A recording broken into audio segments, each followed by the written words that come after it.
Baik, bismillahirrahmanirrahim. Alhamdulillahirrahmanirrahim. Wabihi nasta'in ala umur din waddin. Assalatu wassalamu ala asrofil anbiya'i mursalin wa ala alihi wa sahbihi ajma'in. Amma ba'd. Rabbi shrah li sadri wa yassir li amri wahlul 'uqdatam min lisani yafqahu qawli.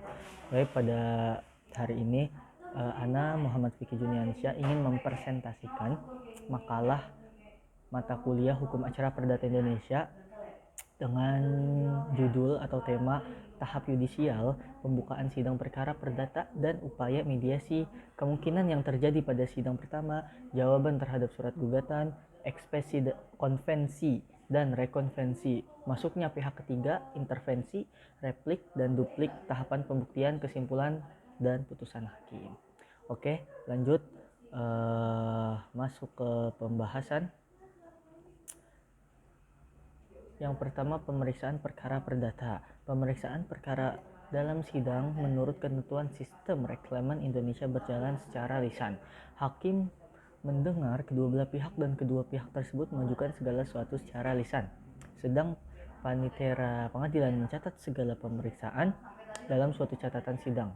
Menurut pasal 132 Reklaman Indonesia, hakim akan memberikan penerangan selayaknya kepada kedua belah pihak dan akan memperingatkan mereka tentang syarat-syarat hukum dan alat-alat bukti yang dipergunakannya.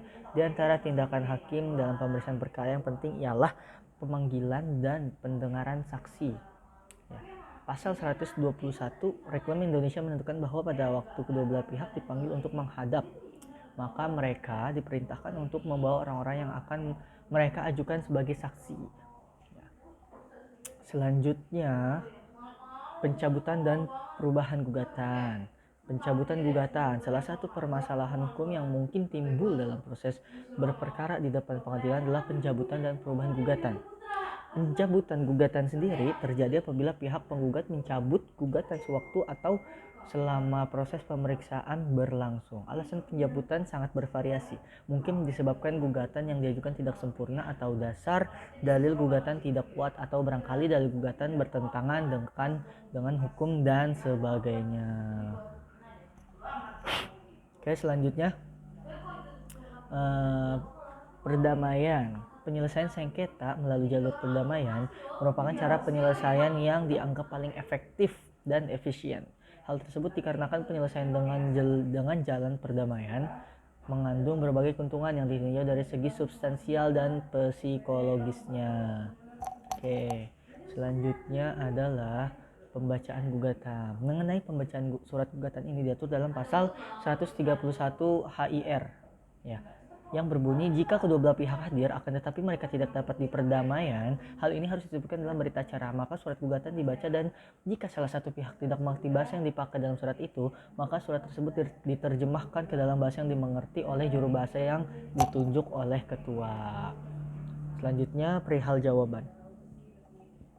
Oleh karena perkara perdata menyangkut kepentingan pribadi para pihak berperkara, maka dalam undang-undang tidak ditentukan mengenai kewajiban tergugat untuk menjawab gugatan penggugat.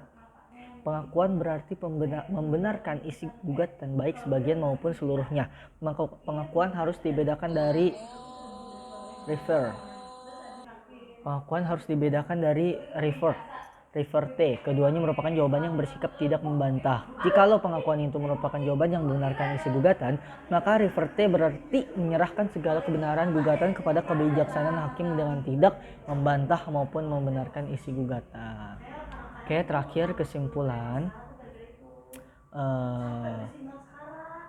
Adapun yang menadi kesimpulan dalam makalah ini yaitu pengertian perkara perdata dalam arti luas termasuk perkara-perkara perdata baik yang mengandung sengketa maupun yang tidak mengandung sengketa. Sedangkan pengertian perkara perdata dalam arti yang sempit ialah perkara-perkara perdata yang di dalamnya sudah dapat dipastikan mengandung sengketa.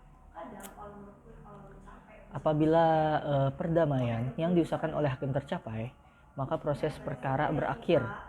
Apabila usaha hakim mendamaikan kedua belah pihak tidak berhasil, maka mengacu pasal 131 Reklaman Indonesia, hakim akan membacakan surat-surat yang dikemukakan oleh kedua belah pihak, misalnya surat gugat dan jawaban tergugat.